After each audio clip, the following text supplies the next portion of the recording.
Hi, I'm Hugh Dennis, and just before you revel in today's podcast from the BBC, I want to tell you about the Radio 4 Christmas Appeal.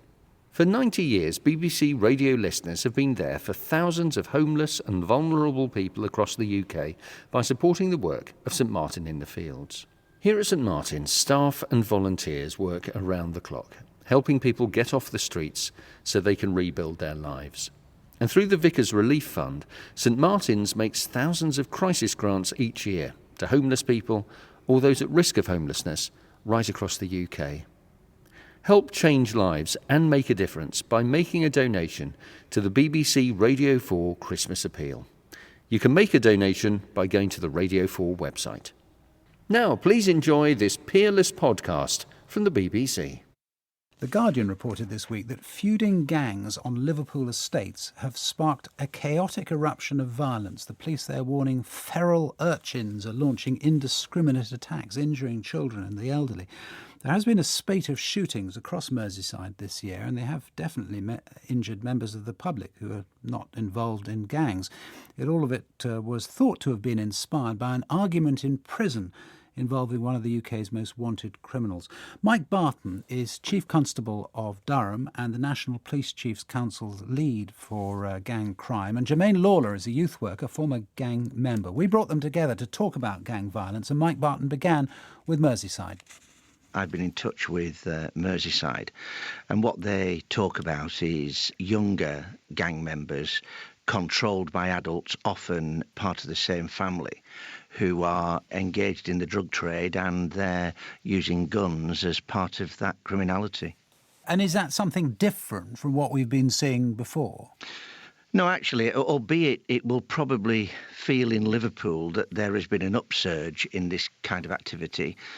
Actually, if you look at the figures, this has been diminishing for some time, and particularly in Liverpool. So, albeit there is an issue at the moment, a spike, overall, this is a long-term trend down. Do you agree? Which is a good thing. Yeah, Jermaine Lawler, from your position as a former gang member, do you agree that the things that have been happening have been reducing gang violence and gang membership? Nah, from my experience, definitely not. I think it's definitely increasing. I think it's getting worse. I feel that young people are feeling more pressurised, becoming more socially excluded, and actually violence is on the rise amongst gang members on the streets of London. What was your experience of stopping? My experience of stopping, it took a lot of my friends ending up in prison, a lot of my friends getting killed, a couple of hospital visits myself. Getting to a place where I was quite desperate, actually, and wanted to change. I couldn't change myself, and actually for me what worked was finding God, finding faith, and God actually did wonders for me. Mike Barton, if there were one or two things that as a society we could focus on in getting people out of gangs, what would they be? Well, Jermaine famously said that there are three ways out of a gang: death, prison or psychiatric hospital. And I think what he's demonstrated is that there are other ways out, which is a really optimistic message. For me, we're now trained in pathways out of reoffending. We don't so much focus on sending people to prison. We focus now on reducing the chances of those people offending in the future. So education's hugely important, jobs, accommodation, the social milieu that people are involved in, family relationships. So if we've got young children who are being brought up by parents and grandparents who are intent on schooling them in a life of crime, we shouldn't be surprised if they become the criminals of the future. We've all got a role to play. Jermaine Lawler, what would you say to someone listening to this who says, hang on a second, if someone does something, particularly involving a gun, something violent, they should go to prison for the full term, because if they don't, it's not fair on the victim?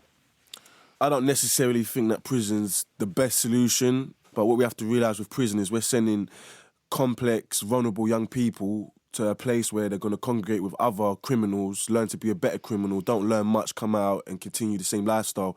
By sending them to prison, how do they get reintegrated back into society with a criminal record, and access to jobs, employability is minimalised because they have a criminal record? So I don't think it's necessarily the best place. I think we have to look at how we run prisons, how prisons are structured, because my understanding of prisons is that there's a business aspect to it as well, that profit is made. Someone who's a drug dealer, who's making anything from £500 a week to £5,000 a week, going to prison, earning £5 a week, working ridiculous hours, is not learning anything about society or how to reintegrate back into society from my experience. And Mike Barton, just to go back to the culture of this, it's not about poverty really, is it? Because when we're just hearing about those sums of money that you can make, it's not about employment either really, because, we have quite good employment figures at the moment. It's about something deeper in a sense.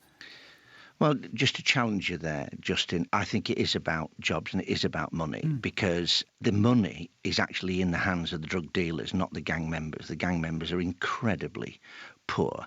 I think my reflection on all this, and it's been helpful listening to Jermaine's experience, but my reflection on this is still an incredibly safe country. We've got the only unarmed police force in the world. So when the great British public stand up and are horror struck that guns are being used on our streets, I think that's a great thing because elsewhere, mass shootings in America don't seem to generate the press coverage that we have here. So I think we've got the green shoots here. But I do think it is about jobs. I do think it is about money. And I think it's about giving hope to young people that there is another route out of their neighbourhood than following the glamorous culture of drug dealing. Jermaine Lawler and Mike Barton as well. Thanks both. You can listen to more free content from the Today programme by going to www.bbc.co.uk/today.